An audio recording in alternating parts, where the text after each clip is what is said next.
You threw me off. You want to talk about the Community Brew? Yeah, This is something sure. new we're trying. Yeah. So, because we don't have an actual speaker today, which is an invitation to all of you guys to submit, to come and present so we can have healthy conversations about your business obstacles and challenges. We will be doing our very first Community Brew, which means we will have a collaborative conversation about a topic that we have selected for today. And did we pick a topic? yeah. Oh, we did. It's the next slide. Okay. Look at this. It's a good one. It's something very, very, very dear to my heart. Solo founder survival, managing burnout, time, and energy. Solopreneurs, raise your hand. Entrepreneurs, raise your hand. And the difference between the two is entrepreneurs manage lots of people or more than one? So really, solopreneur is like you're just the only one in your business, right? You do it all. You do it all. Usually startups are. As an entrepreneur, you've already created a community around you. So you may have perhaps employees, you may have perhaps 1099s, but you already have some sort of community, people, team that is working with you. That's probably the biggest difference. But let's talk about managing burnouts and how you are dealing with it. This is not a lecture.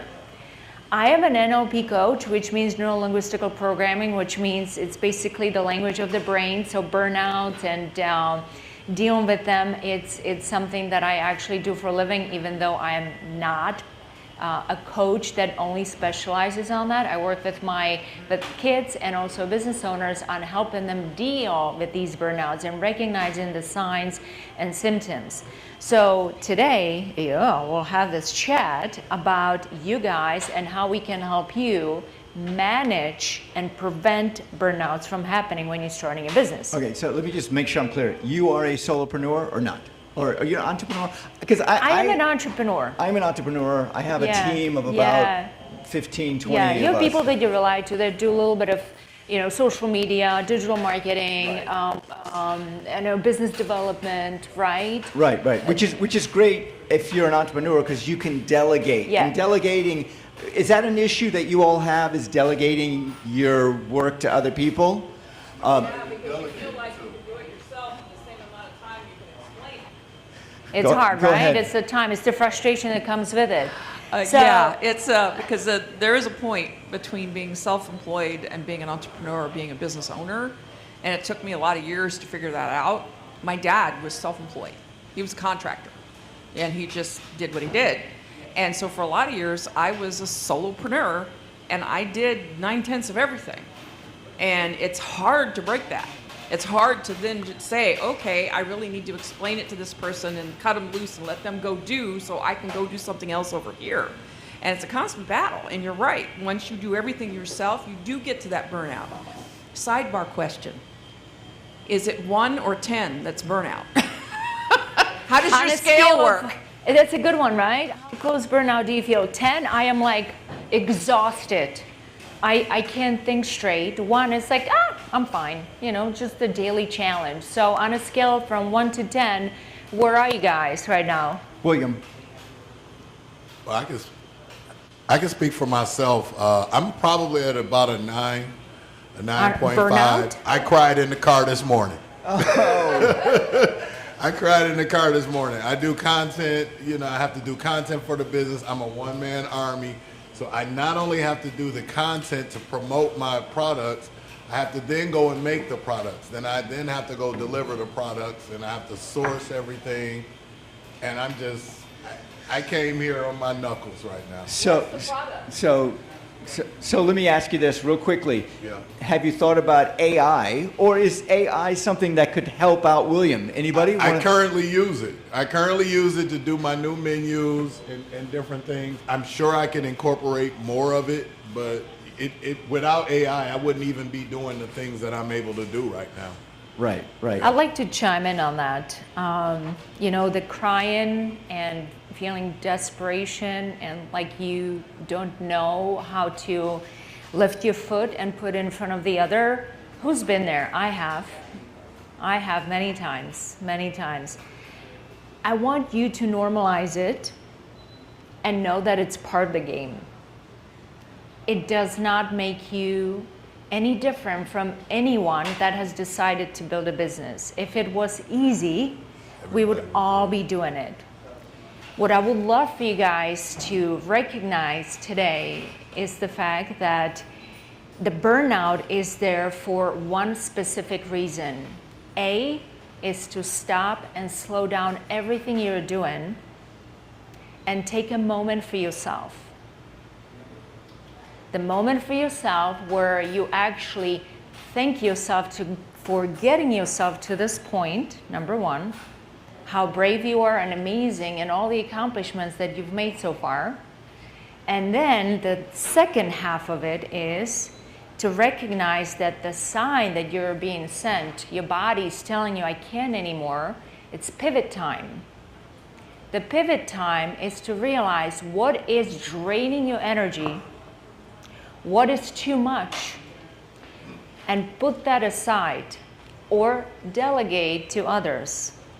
And then keep on going, knowing that you've got yourself all the way here. I'm feeling it, and it's okay. It's part of the game. So I'm recognizing the signs and symptoms. Maybe one day I'm going to take a break, walk away from everything because it'll be there tomorrow. Relax, go outside, get some fresh air, happy thoughts. And then the next day when you're refreshed, look at your task list and realize what is it that's truly burning you down the most. What is that one thing you can take away from your heavy schedule and find a way to delegate it to someone else? So let's find out right now. What is, Yeah. William, you have the mic. What is draining you right now? The one thing that you could select, one. Capital, cash flow. Like, Okay. you know, the sales, the money's just not matching the motion. You know, I got a hot buzz, but I woke up, my bank account's negative. You know, this type of stuff. Now I got to get out and go hunt. Right. You know, I got 2 kids. I got a family to feed, different type of stuff. And then I still got to do this business that requires, you know, my time. And Right. I'm 54. Like, I'm not doing it as a young person. Right. Who else what is draining? Well, it's not necessarily what's draining me, but as far as being able to delegate, what I do as action-packed, I build and design stunt equipment that people's lives depend on. I stunt coordinate. I do things that if it's not done right, people die. And it's really hard for me to turn that over to somebody else when the potential downside is death.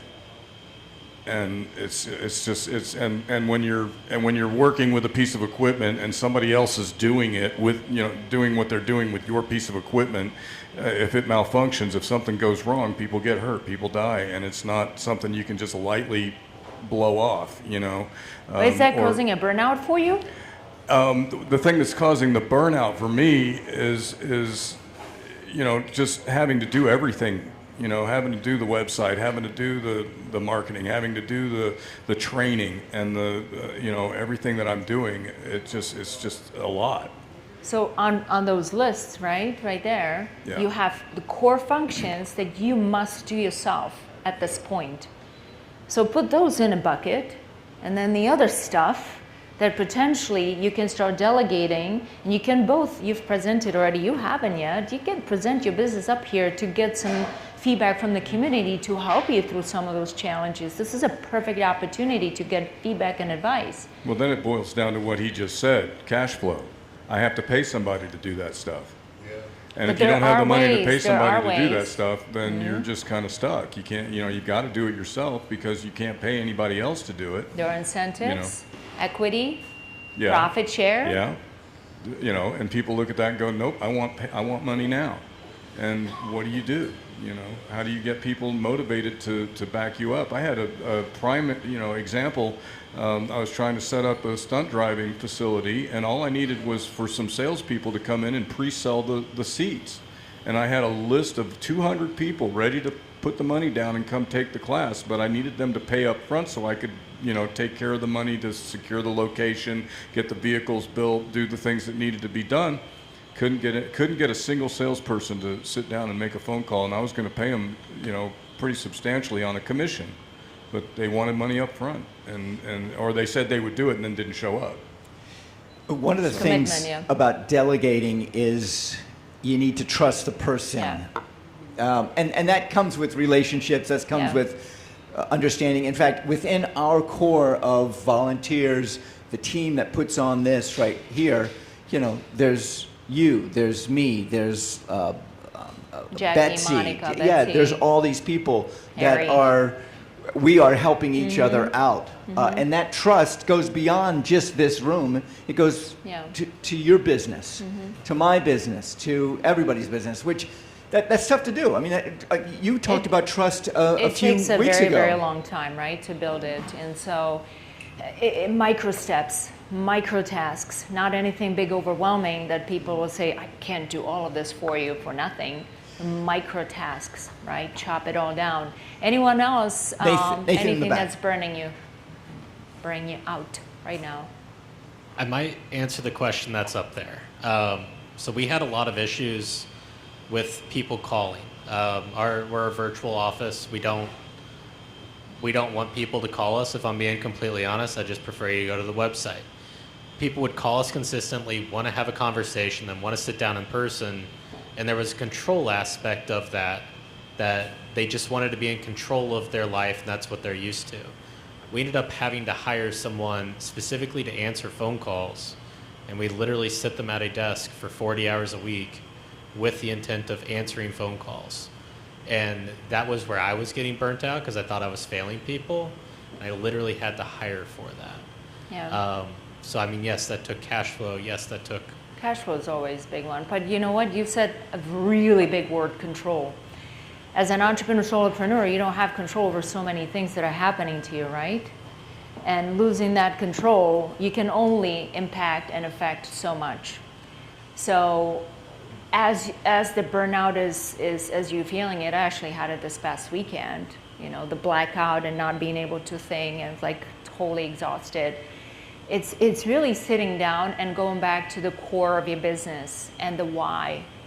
Why did you start it? What really truly matters to you? Aligning that with your core values. As we're building business, we keep adding things and this and that and this and that, and you might find yourself sometimes kind of swaying away from your core vision for the business, which means you've added all these unnecessary layers to your business that are not helping you achieve your goal.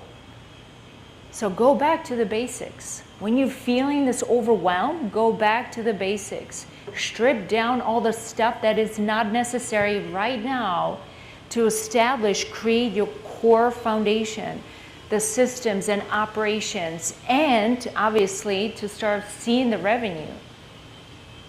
Move all of the other stuff aside and align it back, go back to the basics. What can I control right now? What is manageable right now? Everything else will wait. Doesn't mean that you can abandon it. Just it can wait. Put it on a shelf. Right, right. Linka, one thing that happened, and William, thank you so much for sharing, and John, thank you so much for sharing, is that we became vulnerable and shares what works, what doesn't work. Even Nathan in the back. And that's one principle of 1 Million Cups, is that we have to be vulnerable. Yeah. We have to open up and say, hey, I need help. Can Ask anybody for help me with help. that? Yeah. Now, with being vulnerable, I'll let you know this. We have 20 seconds to take a photo. My goodness. We're at that point right now at Okay. the end. Go ahead. Well, take a photo. Yes. Okay, so we're gonna take a photo. Any other closing statements, anything at all? Guys, normalize burnout. That's all I'm gonna tell you. Know that it happens, and when it does, ask for help and go back to basics and see what's truly important to you, okay? Photo, where do we